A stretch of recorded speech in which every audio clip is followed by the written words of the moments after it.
Good morning again.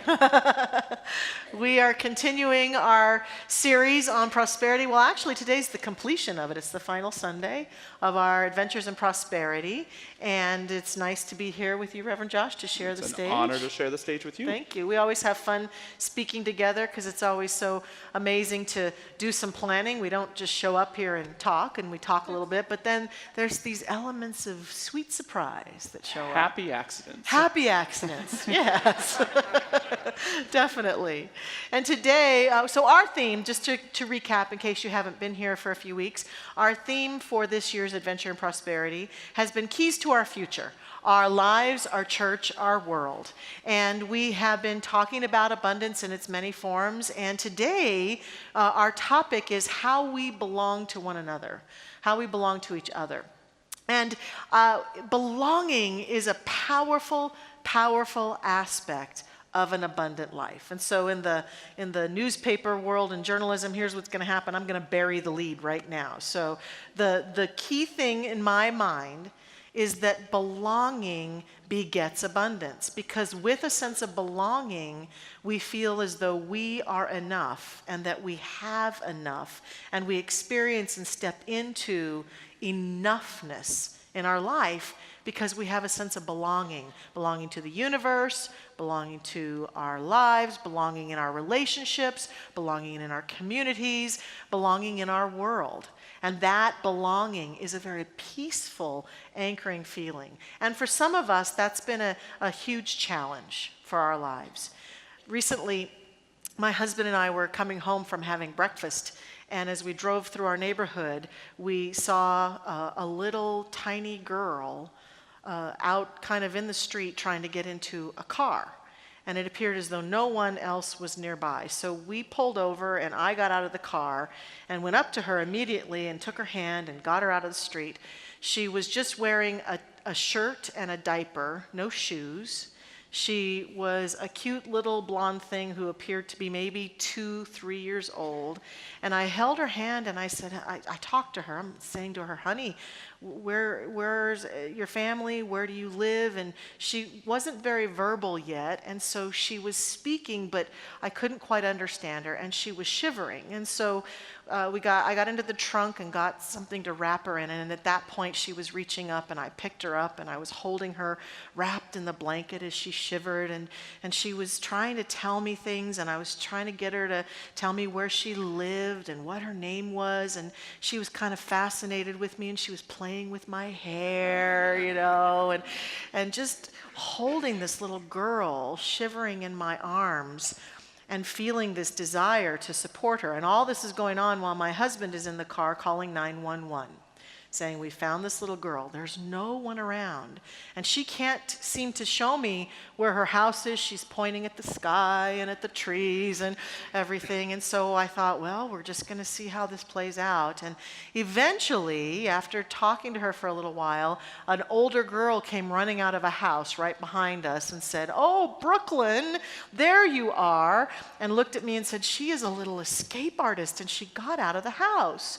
And so Brooklyn seemed to know her, and so we gave Brooklyn to her. The police still came and did a well check to make sure everything was okay in that household. But I left that day feeling this kind of haunting feeling. I can still feel little Brooklyn clinging to me and shivering on my hip, and I can still feel that feeling of wanting to help her get where she belonged. And it kind of confirmed what I've said for years, is that for me, the children of our world belong to all of us. The children belong to all of us. Our children here at Mile High Church belong to all of us. The children in the world. And we can go there. Our hearts can probably open up, most of us, to say, yeah, if I found a lost child, I'd help them get back to where they belong too. And there's also something that happens for us in this conversation that touches us deeply, I think, because a lot of us as children didn't have an adult like Ken and I got to be for Brooklyn that day.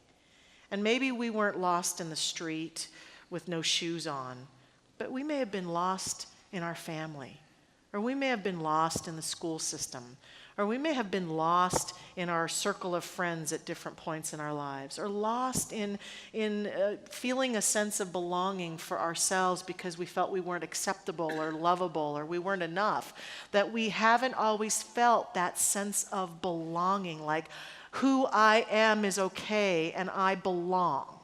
And that wound is something that we carry with us now out into our world as we go and get jobs and seek out partners and seek out friends and seek out things that we want to experience in our life, all the while with this sometimes very deep sense of, I want to belong, but I'm not really sure that I do.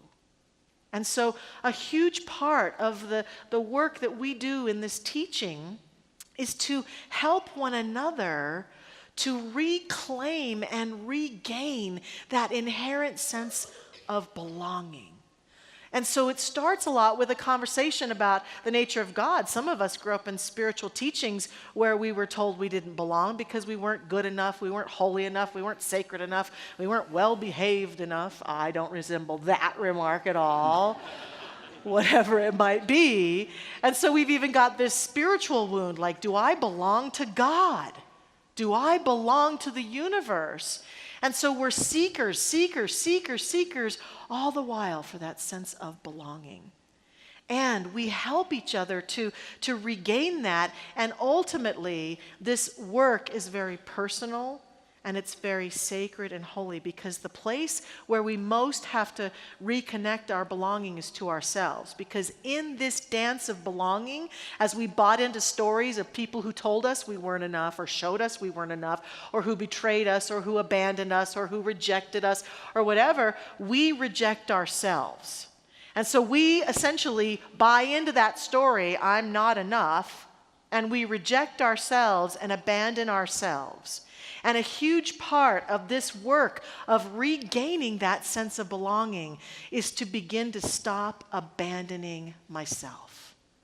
In my most painful moments, in my most powerful moments, to stop abandoning myself and begin to step into full-on acceptance of who I am and where I've been and where I've come from, acceptance of my story, acceptance of my body, acceptance of how I show up, acceptance of who I choose to love and how I choose to live and where I choose to live and what I choose to do in the world. Acceptance. And we are the only ones who can ultimately restore that to ourselves. No one else can do that for us, because the world of affects and relationships is fraught with moments where we'll feel disconnected depending upon the story we have about whether we belong or not. And so it's about, in our lives, regaining that acceptance. In her book, In Braving the Wilderness, The Quest for True Belonging and the Courage to Stand Alone, Brené Brown says to us, belonging is the innate human desire to be part of something larger than us. Because this yearning is so primal, we often try to acquire it by fitting in and by seeking approval, which are not only hollow substitutes for belonging, but often barriers to it. Because true belonging only happens when we present our authentic, imperfect selves to the world. Our sense of belonging can never be greater than our level of self-acceptance. Our sense of belonging can never be greater than our level of self-acceptance. So in our lives, it's about accepting ourselves totally and completely and being about that dance, accepting ourselves, warts and all. It's right, quite Reverend the dance. It Yes. is quite the dance. Is it a jig or a tap dance? All the above. Yes, I'm still practicing. Yeah, me too. But first of all, I'm so grateful that you and Ken were in the Yeah. right place at the right time. And Me too. It's funny to think that sometimes it takes a little bit of courage to do the compassionate thing for someone, a little bit of kindness to put ourselves out there. And Norman Lear, the television icon, he has a an ideal bumper sticker which would say, "Just another version of you." That's all that I am, is just another version of you. And I can't help but think too, in a sense, that in talking about belonging, that little girl was just another version of you as well. And it was this demonstration of your spiritual maturity and your growth to be able to give her that love. And when we do the work on ourselves, we're able to help others in incredible ways. And your quote, or to sum up what I hear you saying, is that the key to belonging doesn't begin with the acceptance of others, of us, but begins with our own self-acceptance, not just at a personal level or a social level, but I think a spiritual level too. Every week here, we try to create an environment of warmth, and a community of joy. We try to express unconditional love and kindness to one another.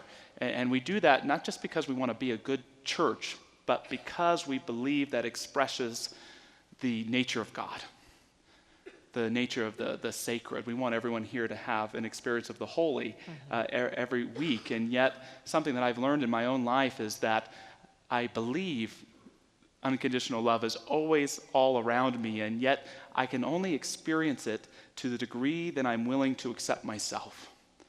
That little space within where I'm finally able to acknowledge myself as a child of God. I believe that God's acceptance is always around me, but I only experience that acceptance to the degree that I'm willing to accept myself, to be in those vulnerable places, to let God love me. And it shows up in community as well. I've found that it's only when I've been able to really accept myself that I've really begun to experience the acceptance of others. We all teach that we're all one here, but that doesn't mean that some of us are more fun to hang around with than others. And perhaps, what I'm trying to say is that people who know themselves, who accept themselves, warts and all, are often the type of people we most admire, even if they are willing to be vulnerable in their flaws. I love something that Carl Rogers, the great therapist, pointed out. He said that thing in each of you that you might be most afraid to share with another person, most timid about expressing, is the very thing that if you expressed it would resonate most with others. There's something when we're willing to express our uniqueness that helps create the grandness of community. And so it's about belonging to ourselves, belonging to spirit and this world that we live in. I am a child of God. I belong here. This is where I'm supposed to be. And as we do that, we're able to move into a deeper experience of community, that it's not just about trying to get along with one another. It's about creating something beloved and meaningful for ourselves and for our children. A great man passed away this last month named Jean Vanier. And Jean Vanier was the son of a Canadian diplomat. And he had a pathway to do anything that he wanted to in his life, even a pathway to perhaps be the Prime Minister of Canada one day. And when he was in his young adulthood, he was exploring his spirituality, and he eventually found himself touring a home for disabled people. And he realized quite quickly that it wasn't so much a home as it was a prison, that these were younger people who had been made to feel that they were outcasts in society, that they didn't belong. They weren't even allowed to communicate with each other. And so they were being kept from knowing the truth of who they are, and it broke his heart. And I love our positive philosophy and this idea that we find our calling in the midst of a rainbow and light shining. Right. But the truth is, for most of us, we find our calling when our soul is so offended, when we look around us and our hearts are so broken that we know that if nobody else is going to do what we know is right, we're going to step in and be a presence for it. Right. And Vanier dedicated his life to creating communities for the disabled, for the developmentally challenged, all over the world, called l'Arche, which is a word for ark, this idea of Noah's Ark carrying on life. And what he did for these kids and these adults is restored a sense of dignity, to let them know that they have something of value to offer not only themselves, but to the world around them. And I can't think of any greater work to do. And he was an expert on community, and I brought a quote of his I really love. He said, One of the marvelous things about community is that it enables us to welcome and help people in a way we couldn't as individuals. When we pool our strength and share the work and responsibility, we can welcome many people, even those in deep distress, and perhaps help them find self-confidence and inner healing. That's the power of community. That's the power of every week here at Mile High Church, this idea that we can not only create a space for ourselves, but for everyone around us to have a deeper, more profound experience of community. Mm-hmm. Very profound. I agree with you. That's what drew me into church, is that, and what draws me here back and time again is that opportunity to be here and discover my authentic self and find that I can be who I am here and be loved and accepted. I was reminded by your quote earlier from Carl Rogers of a good friend of mine named Amy, who often would greet me with a big hug and then would step back or would say in groups, look me in the eyes and say, "What is it you don't want me to know about you today?" Mm-hmm. Be careful what you ask for. Yes. But I found in the meeting the challenge of answering her question honestly and authentically that there's a bond between Amy and me that is lifelong. Though she still lives in Arizona and I live here, we have a friendship, and I felt accepted and loved. And actually, by speaking those words and telling somebody that which I was concerned about, felt as though I had returned myself to myself, because all the while, that which I didn't want to tell her, I was kind of ferreting off to the side, you know, and not letting have its way.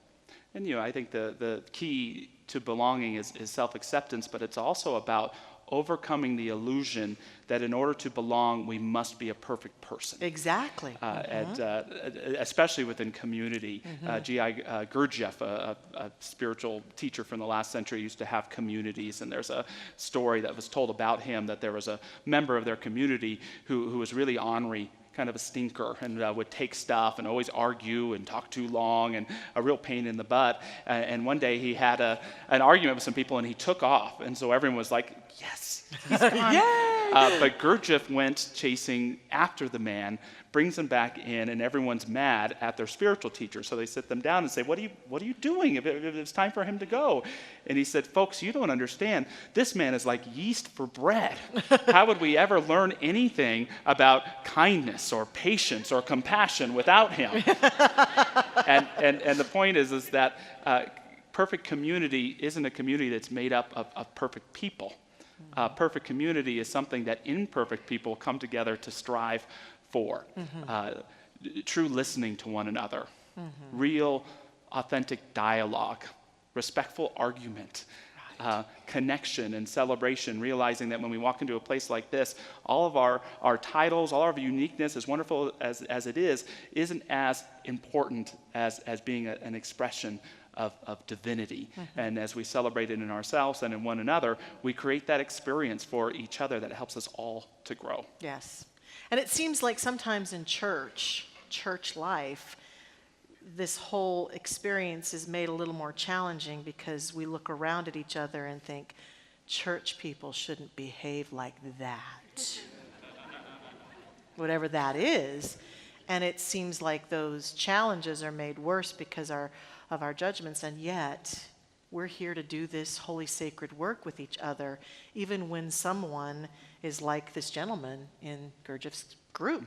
I may have been that someone once or twice. I know. We'll talk about that later. To tell you a story about a friend of mine. So we get to practice belonging in our lives and in our church too.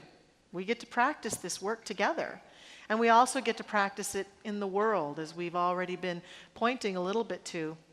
And as Reverend Josh has pointed out, this holy sacred work of oneness that's a cornerstone of what we believe and teach, and many of the traditions in the world believe and teach, it's not all rainbows and candygrams, is it? It's just not.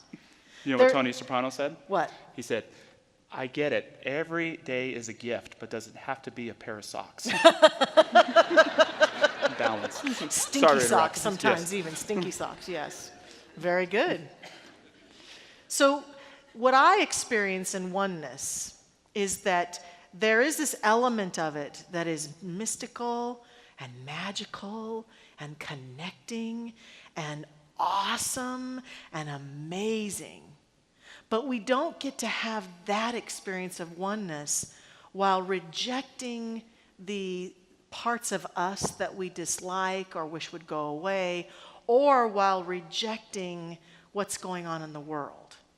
We don't get to do that, because when we are in this place of oneness and then we look at ourselves and our lives and with judgment, disdain, anger, resentment, or we look at other people or other situations or look at the things going on, and I know that we feel sometimes helpless and hurt and just our hearts are broken open by the violence that we see that goes on in the world and the inhumanity to other humans, and our hearts are broken open. And so what we might tend to think is the way to get around that is to reject it, judge it, scream and shout about it, which are strategies for a little bit, for sure. It's not wrong to do that for a little bit, but ultimately, some of us also push it away. Well, I just won't look at it.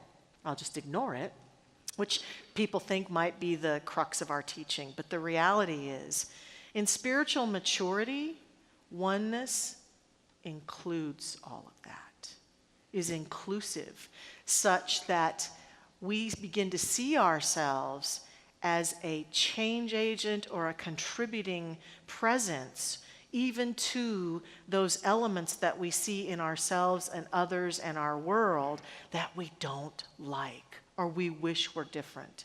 That becomes then an opportunity to practice true belonging, because what happens is that when we reject and push those away, we can't feel our inherent oneness, and we don't then have a sense that we belong to the universe, or that they belong to the universe, or that they belong in our world, whoever they may be, or that disowned part of ourself doesn't belong in our universe. And therefore we have a crisis of belonging.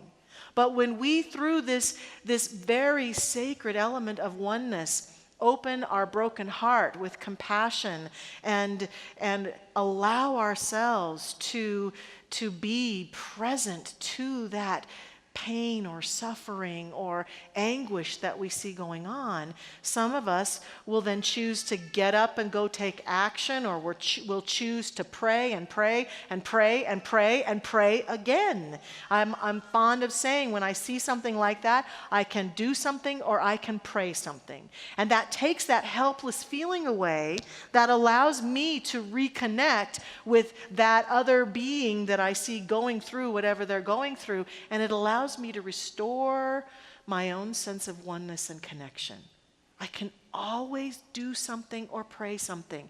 And I actually see it as my spiritual practice, that if I turn on the news and I see some story, or I come across something that I know that comes into my awareness, that it hasn't done that by accident, that's my holy sacred work then, to send my love, my light, my prayers, my highest intentions for those beings or group of beings or that situation, and restore not only my sense of their belonging here, but to restore my sense of belonging in the universe. In a way, what I said earlier about how all the children belong to all of us, that's what we're talking about. The child in you and me and Josh, we belong to each other. And we get this holy sacred chance to demonstrate that in the greatest experiences we can have as humans and in our greatest challenges, and restore ourselves to the God of our being. Reverend Josh pointed out that Ernest Holmes, in his wonderful book, This Thing Called You, says to us, you belong to the universe in which you live. You are one with the creative genius back of this vast array of ceaseless motion, this original flow of life.